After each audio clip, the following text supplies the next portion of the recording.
Assalamualaikum warahmatullahi wabarakatuh. Saya Rizal. Hari ini saya akan membahas buku yang berjudul 7 Kebiasaan Remaja yang Sangat Efektif. Buku ini ditulis oleh Sean Covey. Buku ini menjelaskan kebiasaan yang bisa menjadikan kita sukses atau kita terpuruk di masa yang akan mendatang. Kebiasaan satu adalah jadilah proaktif.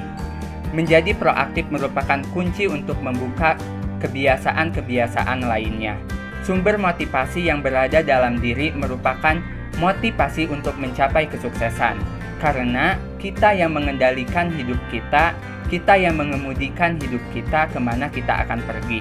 Bersikap proaktif berarti sesuai dengan hati nurani dan bisa menentukan pilihan atas segala hal yang telah terjadi.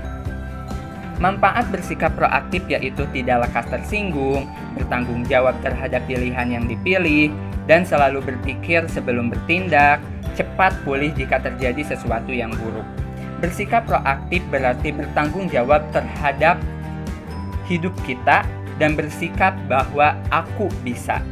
Selanjutnya ada kebiasaan yang kedua. Kebiasaan yang kedua ini merupakan merujuk pada tujuan akhir. Kebiasaan yang kedua adalah membahas cara menangkap gambaran yang jelas kemana hidup kita akan dibawa. Memutuskan nilai-nilai dan menentukan sasaran dibahas dalam kebiasaan ini. Kebiasaan satu membahas bahwa kita harus menjadi pengemudinya, dan kebiasaan dua maka kita harus menentukan kemana hidup kita akan dibawa. Mengapa tujuan akhir sangat penting bagi kita? Tujuan akhir sangat penting bagi kita karena kita akan ada dalam sebuah persimpangan di mana jalan yang kita pilih maka akan mempengaruhi hidup kita. Dan yang kedua, jika kita tidak menentukan masa depan sendiri, maka kita akan ditentukan oleh orang lain. Selanjutnya, cara menentukan tujuan akhir yaitu dengan membuat pernyataan misi.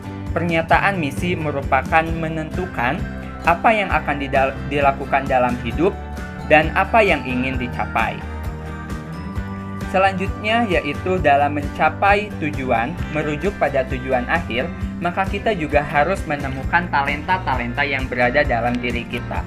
Talenta-talenta merupakan talenta bakat asli yang ada dalam diri kita, bukan dibuat-buat, bukan diciptakan sesuatu yang tidak ada dalam diri kita. Cara mencapai tujuan akhir ada 5 step, yaitu hitung biayanya, yaitu menjelaskan tentang menghitung biaya yang harus dibayar dalam mencapai tujuan sasaran. Cara yang efektif untuk menghitung biaya yaitu menjadikan sasaran mudah dicapai sehingga biayanya dapat dipenuhi. Yang kedua yaitu tuliskan sasaran kita. Karena sasaran yang tidak dituliskan merupakan hanya sebuah angan-angan. Yang ketiga, laksanakan. Laksanakan apa yang ingin kita capai, laksanakan apa yang ingin kita raih, laksanakan agar sasaran yang kita inginkan dapat dicapai. Selanjutnya yaitu ada gunakan momentum waktu yang tepat, yaitu biasanya berada dalam awal dan akhiran. Momentum yang tepat bisa mengefektifkan waktu untuk mencapai sebuah sasaran. Dan yang kelima, ikatkan diri pada orang lain. Dengan mengikatkan diri pada orang lain, memberitahukan mimpi-mimpi kita, sasaran-sasaran kita, maka secara tidak langsung akan ada bantuan dari orang lain. Selanjutnya ada kebiasaan yang ketiga yaitu dahulukan yang utama. Belajar dalam kebiasaan ini, kita belajar menentukan prioritas, mengatur waktu mana yang penting untuk didahulukan. Tidak hanya mengatur waktu dan menentukan prioritas, dalam kebiasaan 3 ini, kita juga harus berani melawan sebuah ketakutan. Kebiasaan 3 memerlukan daya kemauan, maksudnya yaitu kekuatan untuk mengatakan ya pada hal-hal yang bersifat penting bagi kita. Dan yang kedua yaitu daya menolak, kekuatan untuk mengatakan tidak pada hal-hal yang tidak penting bagi diri kita. Dalam kebiasaan ini dijelaskan ada kuadran waktu yang diciptakan oleh Sean Covey, yaitu kuadran pertama, penting mendesak, kuadran kedua, penting tidak mendesak, kuadran 3, tidak penting dan mendesak, kuadran 4, tidak mendesak dan tidak penting. Yang pertama kita bahas kuadran 1, penting mendesak, maksudnya yaitu orang-orang yang ada di kuadran 1 merupakan orang yang suka menunda-nunda, Orang yang suka menunda-nunda akibatnya ia akan stres, cemas, kelelahan, dan prestasi yang biasa saja. Selanjutnya ada kuadran yang ketiga, yaitu orang yes man. Orang yes man adalah orang yang berada dalam situasi yang mendesak dan tidak penting. Orang yes man biasanya menyenangkan semua orang dan menanggapi semua permintaan orang. Dan ia akan sulit mengatakan tidak pada orang lain. Namun, jika ini akan dilakukan, terus-terus dilakukan, maka kita akan menjadi sebuah keset kaki dan akan diinjak-injak oleh orang lain, kita akan kurang disiplin, dan kita akan mendapat identitas baru, yaitu tukang menyenangkan orang lain. Selanjutnya ada kuadran keempat, yaitu pemalas. Pemalas merupakan kuadran yang tidak mendesak dan tidak penting. Orang pemalas merupakan berada dalam kuadran kesia-siaan yang akan melakukan semuanya dengan berlebihan. Akibatnya, orang ini akan kurang bertanggung jawab, akan malas, dan akan merasa bersalah. Kuadran 2 yaitu kuadran di mana kita harus berada, yaitu kuadran orang yang suka menentukan prioritas.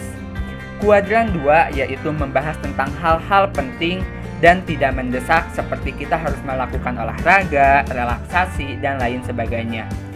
Selanjutnya, orang yang ada di kuadran ini akan merencanakan sesuatu sehingga dia bisa mengendalikan segalanya. Akibat orang yang berada dalam kuadran 2 yaitu terhindar dari stres dan kelelahan, orang akan menghormati, hidup akan terkendali, dan prestasi yang tinggi. Selanjutnya yaitu dalam menentukan prioritas bisa dilakukan dengan rencana mingguan. Dengan melakukan pertama, rencanakan batu besarmu. Rencanakan hal-hal yang penting maksudnya. Yang kedua, jadwalkan waktu untuk batu besarmu. Dengan menjadwalkan maka kita akan terhindar dari hal-hal yang sia-sia. Selanjutnya yaitu jadwalkan segala hal lainnya. Maksudnya menjadwalkan apa yang ingin kita kerjakan.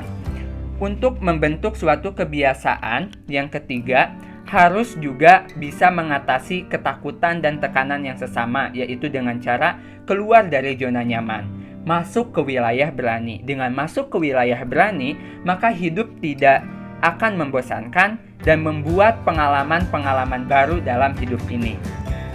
Selain itu, untuk mengatasi tekanan, kita juga harus mengeluarkan keberanian untuk menolak apa yang terjadi sesuatu yang negatif. Selanjutnya kita akan memasuki kebiasaan yang keempat, yaitu berpikir menang-menang atau berpikir win-win. Berpikir seperti ini yaitu membahas cara kita bersikap terhadap orang lain di sekeliling kita. Kebiasaan 4 ini, berpikir menang-menang, adalah sikap tentang suatu kehidupan, suatu cara berpikir. Asalkan dia menang, berarti orang lain juga harus menang. Ciri-ciri orang yang menang atau menang ini adalah terhindar dari sikap yang egois. Selain itu, ia akan menggunakan kemampuannya untuk membantu orang lain juga. Selain berpikir menang atau menang, berarti ada berpikir cara lainnya, yaitu yang pertama berpikir menang atau kalah. Berpikir menang kalah yaitu berpikir yang cenderung kompetitif. Ini harus dihindari. Karena berpikir seperti ini, maka kita tidak peduli seberapa baiknya orang agar kita menjadi lebih unggul dari orang itu. Ciri-ciri menang kalah yaitu pertama, menggunakan orang lain untuk mencapai suatu kesuksesan. Kedua, berusaha maju atas pengorbanan orang lain, menyebarkan kabar buruk tentang orang lain, dan selalu memaksakan kehendak tanpa memikirkan hati orang lain. Selanjutnya ada berpikir kalah menang.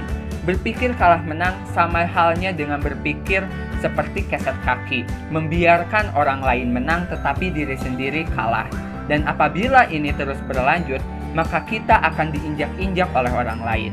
Selanjutnya ada cara berpikir kalah-kalah. Cara berpikir kalah-kalah yaitu bahwa ketika kita kalah, maka orang lain pun harus kalah. Contohnya adalah balas dendam. Sebetulnya ketika kita melakukan balas dendam, maka kita tidak menang. Yang berarti kita adalah kalah sama seperti orang lain. Selanjutnya adalah cara berpikir menang-menang yaitu cara berpikir yang paling baik, di mana menang atau menang ini adalah keyakinan bahwa semua orang bisa menang. Kita memedulikan orang lain sebanyak kita memedulikan diri sendiri. Contoh bersikap menang atau menang yaitu ketika kita dipromosikan menjadi jabatan yang lebih tinggi, maka kita harus berterima kasih kepada orang-orang yang membantu kita. Agar dapat berpikir menang-menang yaitu pertama, kamu harus memenangkan kemenangan pribadi yang kebiasaan 1, kebiasaan 2, dan kebiasaan 3. Dan yang kedua yaitu hindari kecenderungan bersaing dan membandingkan diri dengan orang lain. Selanjutnya ada kebiasaan yang kelima. Kebiasaan ini yaitu berusaha untuk memahami terlebih dahulu, baru dipahami. Dalam memahami perasaan orang lain, kita perlu menjadi seseorang pendengar yang baik. Akan tetapi pada praktiknya, banyak sekali pendengar-pendengar yang buruk atau hal-hal yang buruk yang kita lakukan. Ada 5 gaya mendengarkan yang buruk yang dalam buku ini dijelaskan. Pertama, mengawang-awang. Maksudnya gaya mendengarkan di mana tidak mendengarkan sama sekali apa yang orang lain bicarakan. Kedua, pura-pura mendengarkan. Gaya seseorang pendengar yang hampir tidak mengacuhkan apa yang dikatakan orang lawan bicaranya. Dan yang ketiga yaitu mendengarkan secara selektif, hanya mendengarkan apa yang ingin dia dengarkan dan menanggapi hanya bagian yang ingin dia perhatikan saja. Dan yang keempat yaitu ada mendengarkan kata per kata, yaitu gaya mendengarkan seseorang tepat seperti apa yang lawan bicaranya katakan tanpa memperhatikan bahasa tubuh, mata, dan gaya gerak, dan juga nada. Selanjutnya ada mendengarkan yang terpusat pada diri sendiri, yaitu cara mendengarkan dengan menuruti keinginan sendiri dan tidak berusaha untuk memahami apa yang disampaikan lawan bicara. Oleh karena itu, untuk menjadi pendengar yang baik, buku ini juga menjelaskan teknik-tekniknya, yaitu kita harus mendengarkan lawan bicara dengan telinga, mata, dan hati. Karena mengapa? Ketika kita memahami orang lain, kita hanya 4% memahaminya dari kata-kata, dan 40% dari nada, dan 53% dari bahasa tubuh. Yang kedua yaitu selami perasaan mereka. Dengan mencoba memahami sudut pandang mereka, kita akan tahu pemikiran seperti apa yang mereka miliki, dan akhirnya kita bisa memahami mereka lebih baik.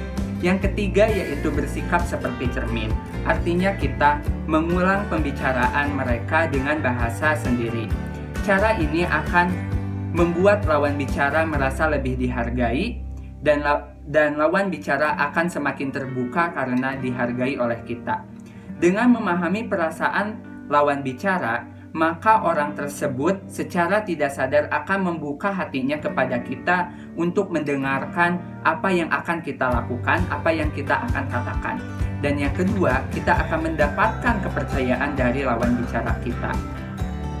Kita harus berusaha untuk dipahami, sehingga ada 2 cara agar perkataan kita bisa dipahami, yaitu yang pertama, perkataan kita dapat memberikan manfaat bagi dan memberikan feedback bagi lawan bicara.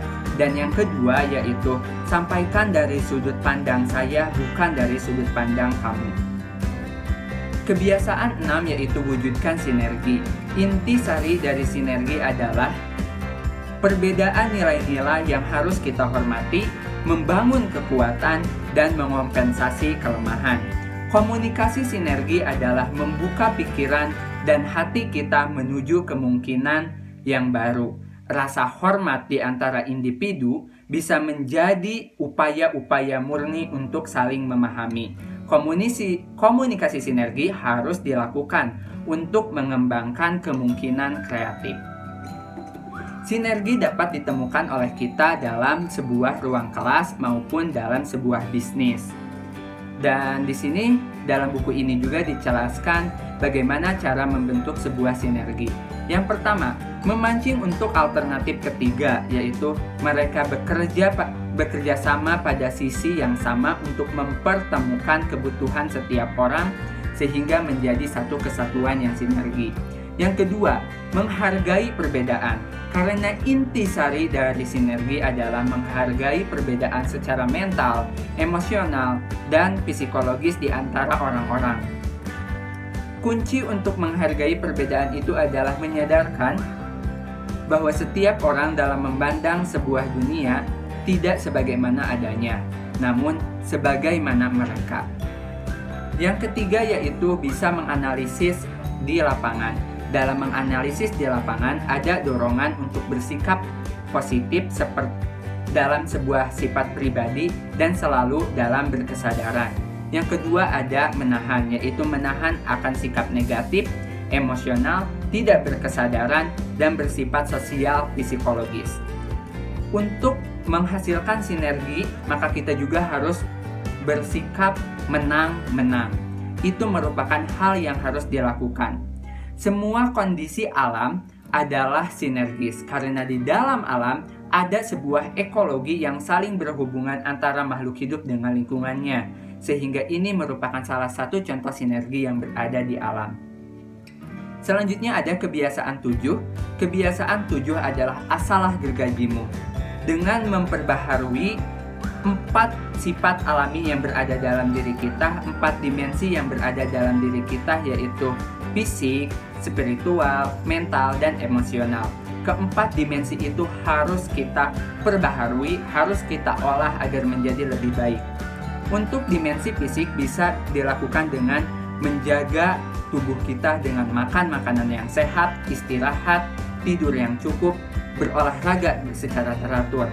Untuk dimensi spiritual, maka kita harus memusatkan komitmen pada nilai yang kita percayai dan pada nilai yang kita telah tentukan. Selanjutnya ada dimensi mental, maksudnya yaitu kita harus menjaga ketajaman pikiran kita dengan cara membaca, menulis, mengelola, dan merencanakan. Selanjutnya ada dimensi sosial dan emosional. Dimensi sosial dan emosional, maka kita harus memfokuskan diri kita pada kebiasaan yang keempat, kelima, dan keenam, yaitu merupakan prinsip kepemimpinan pribadi, komunikasi empati, dan kerjasama kreatif.